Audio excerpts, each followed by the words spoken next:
Ok, très bien, donc nous voici arrivés au Perron Murger, une des pierres de légende autour de la Roche-en-Brénil. Et voilà, j'étais venu parce que aux alentours il fait beau, mais malheureusement ici, on a une jolie brume.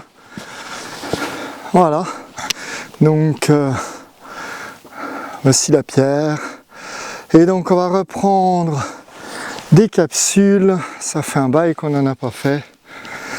Et on attaque tout de suite, voilà. Très bien, reprenons, mais là j'ai mis les gants parce que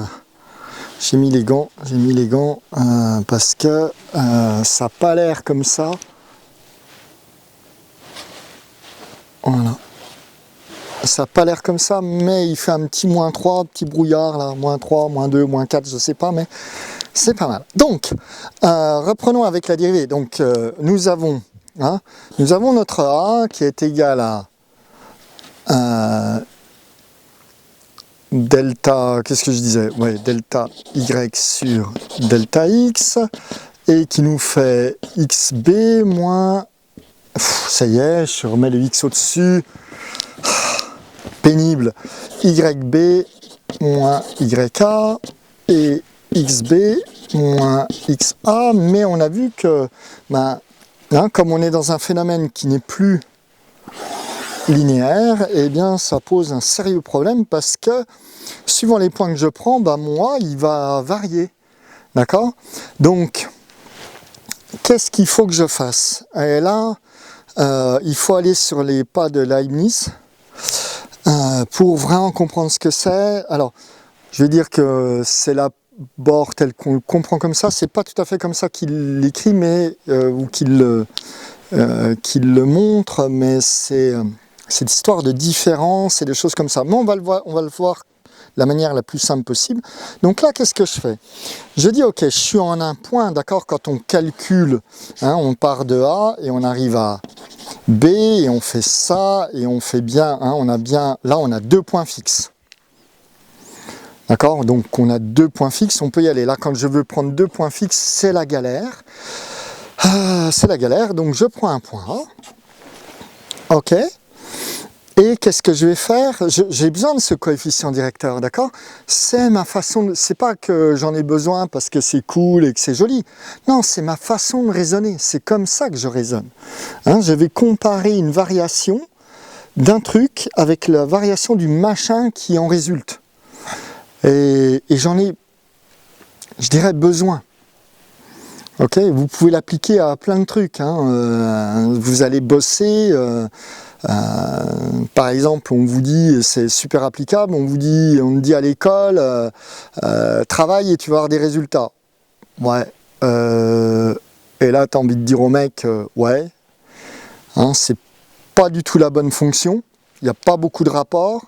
Par contre, il y a un rapport énorme entre combien je comprends, ou le temps que je passe à comprendre vraiment les choses, et les résultats que je vais avoir. 2 choses différentes. D'accord? Donc, ici, j'ai A, j'ai mon B. Et qu'est-ce que je vais faire? Alors, j'ai pas pris... je vais aller me trouver un bâton. J'en ai. Voilà. J'ai une jolie droite. Ok, j'ai une jolie droite ici. Donc, on est d'accord que je fais ma droite comme ça. Et normalement, je calcule ce truc-là. Mais je constate que... Alors, qu'est-ce que je vais faire? Ce que je vais faire, c'est que mon A, je vais le fixer. Mon A, il ne va plus bouger. Mais qu'est-ce que je vois? Je vois que si je fais ça, si je bouge autour de ça, j'ai différents points sur ma droite, là. Ok. Et qu'est-ce que je constate? Alors ça, je t'incite à le faire avec une règle et un compas. Tu traces ça, tu pointes ton compas ici et tu mets ta règle. Tu mets ta règle et ta règle, tu la fais tourner autour de la pointe de compas. Et qu'est-ce que tu constates? C'est que tu peux faire ça, puis à un moment, ma droite, elle va remonter comme ça. Je pivote autour. Ok? Et qu'est-ce que je vois? Je vois que ici, on va faire comme ça. D'accord? Et lui, il est là. Je fais ça, et hop. Et là, je constate qu'à un moment, ok? À un moment, ma droite là, elle existe, ma règle, elle disparaît pas, mais j'ai un moment où ma droite, ma règle, elle ne repose que par rapport à la courbe que j'ai tracée. Là, elle touche 2 points, elle touche 2 points, elle touche 2 points, elle touche 2 points, elle touche 2 points. Et là, à un moment, eh bien, au moment de bascule, d'accord, je ne touche qu'un seul point. Je ne touche que le point A. Ok, mathématiquement, qu'est-ce qui se passe? Ben, en fait, ici, cette droite qui est là, hein, c'est qu'on appelle la tangente, on verra plus précisément après, mais elle ne touche qu'en un seul point, le point A. Eh bien, il se trouve que cette droite qui est là, et qui touche en un seul point, le point A, elle me donne, elle a un coefficient directeur. Et c'est le coefficient, comme le point est sur cette droite, comme le point A est sur cette droite, et que c'est une droite, et donc c'est linéaire, tout point que je prenne n'importe quel point là, aura le même, aura le coefficient, je vais pouvoir calculer, c'est le coefficient directeur en ce point. Et donc là, en ce point A, j'ai bien un coefficient directeur. Mais il se trouve un truc, c'est que on a dit que pour calculer un coefficient directeur, il me faut 2 points. Or là, je n'ai plus que XA, je n'ai plus que le point A. Ok? Vous voyez un peu le trouble dans lequel on est. Donc, il faut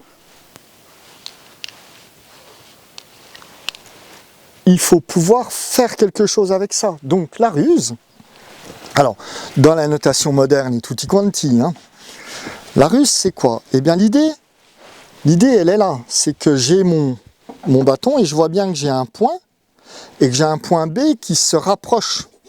Donc, qu'est-ce que je fais? Je dis, je prends un point A qui est fixe et je prends un point B qui est non pas c'est un point qui est mobile, pour faire simple, d'accord?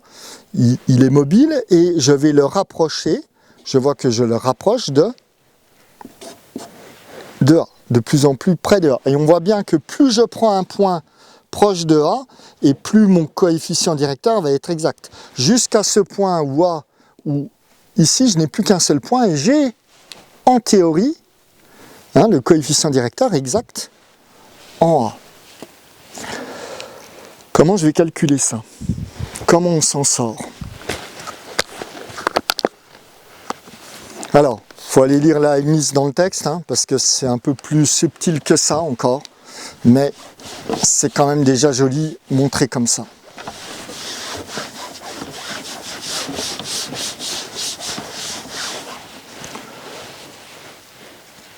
Qu'est-ce que je fais? Mon idée, c'est ça. Donc j'ai l'appelé A, mais je le mets entre, parce que on va voir que justement, ce n'est plus une constante. On voit bien que à chaque point ici, le point A a un coefficient directeur, le point B ici va avoir un autre coefficient directeur, etc. Donc, qu'est-ce que je lui fais à ma bestiole? Eh bien, j'ai un point fixe A. Ici, j'ai un point fixe A. Et je vais m'éloigner un petit peu de A. D'accord? Donc là, sur les X, j'ai un XA. Et je vais faire ce qu'on appelle une distance, on l'appelle H. C'est comme ça.